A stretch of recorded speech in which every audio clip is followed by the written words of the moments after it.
What is the controversy? It's all business. Prithviraj direct ചെയ്ത എമ്പുരാൻ മേക്കിങ്ങിന്റെ കാര്യത്തിൽ അതിഗംഭീരമായ ഒരു മൂവിയാണ്. ലൂസിഫർ സിനിമയുടെ സമയത്ത് അദ്ദേഹം നടത്തിയ മാർക്കറ്റിംഗ് സൈലൻസ് ആയിരുന്നു. വളരെ സിമ്പിളായിട്ട് ഒരു സിനിമ ഇറങ്ങുന്നുണ്ട്, നിങ്ങൾ വന്ന് കാണ് എന്ന് പറയുന്ന രീതിയിലുള്ള സൈലൻസ് ആയിരുന്നു അദ്ദേഹം ഉപയോഗിച്ചിരുന്നത് അദ്ദേഹത്തിന്റെ മാർക്കറ്റിംഗ് തന്ത്രമായിട്ട്. പക്ഷെ ആ സിനിമ ഇറങ്ങിക്കഴിഞ്ഞപ്പം അദ്ദേഹം അതിനെ നന്നായിട്ട് മാർക്കറ്റ് ചെയ്തു. കാരണം അദ്ദേഹത്തിന് അറിയാം അത്രയും നല്ലൊരു സിനിമയാണ് വരുന്നതെന്നറിയാം. അത് കണ്ടു കഴിഞ്ഞാൽ ആൾക്കാർ അദ്ദേഹത്തെ നിലത്ത് വെക്കുകയില്ല എന്നും അറിയാം. അതുപോലെ തന്നെ അത് സംഭവിച്ചു. അദ്ദേഹം അതിൻ്റെ എല്ലാ രീതിയിലുള്ള ബെനിഫിറ്റ്സും എടുത്ത് അതിനെ പ്രൊമോട്ട് ചെയ്യുകയും ചെയ്തു.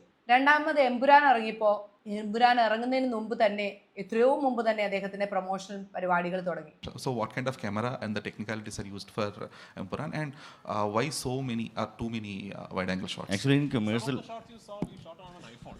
yeah. Some shots are on an iPhone actually that you yeah. കൂടെ ഇരിക്കുന്ന ആൾക്കാരോട് ചോദിക്കുന്ന ചോദ്യങ്ങൾക്ക് പോലും അദ്ദേഹം തന്നെയാണ് മറുപടി പറഞ്ഞത്. അതിനെ കുറച്ച് തള്ളെന്നൊക്കെ പറഞ്ഞ് ആൾക്കാർ തള്ളിക്കളഞ്ഞെങ്കിലും അദ്ദേഹം നല്ല രീതിയിൽ അതിന് പ്രൊമോഷൻ കൊടുത്തു. അവിടെയും നല്ലൊരു മാർക്കറ്റിംഗ് ആണ് അദ്ദേഹം ചെയ്തത്. ലാലേട്ടനും ഭയങ്കര കൂളായിരുന്നു. കാരണം ലൂസിഫർ പോലുള്ള ഒരു ഫിലിം എടുത്തു വെച്ച ഒരാളുടെ കൂടെയാണ് ഇരിക്കുന്നത്. തീർച്ചയായിട്ടും എമ്പുരാനിലും അതിന്റെ ഗുണം കിട്ടുമെന്ന് ലാലേട്ടന് അറിയാം. സോ ലാലേട്ടനും കൂളായിരുന്നു. മാർക്കറ്റിംഗ് തകൃതിയായിട്ട് നടന്നു. അതിനുശേഷം എമ്പുരാൻ ഇറങ്ങുന്ന ദിവസം ഭയങ്കരമായ ഒരു കോൾഡ് റെസ്പോൺസ് ആണ് ആൾക്കാരിൽ നിന്നുണ്ടായത്. ആ സമയത്ത് അതിനകത്തെ പൊളിറ്റിക്സ് സംസാര വിഷയമായി. ഗുജറാത്തിലെ നരഹത്യയൊക്കെ വിഷയമായെന്നറിഞ്ഞ് കമ്മ്യൂണിസ്റ്റ് പാർട്ടിയും കോൺഗ്രസ് പാർട്ടിയും അതിനകത്തേക്ക് ഇടിച്ചു കയറി. പിന്നെ ഇതെന്താണെന്നറിയാൻ വീണ്ടും BJP-ക്കാര് ഇടിച്ചു കയറി. എതിർക്കുമ്പം എന്താണ് അവിടെ നടന്നിരിക്കുന്നതെന്ന് അറിയണമല്ലോ. സോ അവരും ഇടിച്ചു കയറി. അതിനുശേഷം ഹിന്ദു വിരുദ്ധത എന്ന് പറഞ്ഞിട്ട് മുസ്ലിംസും സിനിമ കാണാൻ കയറി. പിന്നെ ഈദ് വരുന്നു.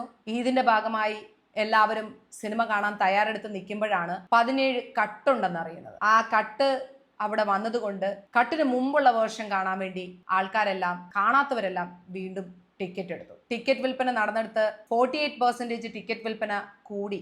17 കട്ട് കഴിഞ്ഞിട്ട് എന്താണ് എന്നുള്ളതും കൂടെ അറിയണമല്ലോ. Screwing up the psyche of the people and making money. So മൊത്തത്തിൽ പറഞ്ഞ ഭയങ്കര മാർക്കറ്റിംഗ് ആണ് നടന്നിരിക്കുന്നത്. വെറുതെ വീട്ടിലിരുന്നിട്ട് ആള് പോലും പ്രത്യക്ഷപ്പെടാതെ പൃഥ്വിരാജ് ഇതിനെ മാർക്കറ്റ് ചെയ്തുകൊണ്ടിരിക്കുകയാണ്. ഇതിനെ എതിർക്കുന്നവരെ കൊണ്ട് തന്നെയാണ് പൃഥ്വിരാജ് ഇത് മാർക്കറ്റ് ചെയ്യിപ്പിക്കുന്നത്. അതാണ് ഇതിന്റെയൊക്കെ രസം. എനിവേസ്, സിനിമ നന്നായിട്ട് ഓടട്ടെ. പറഞ്ഞതുപോലെ തന്നെ 100 കോടി 500 കോടിയും ക്ലബിലൊക്കെ കയറട്ടെ.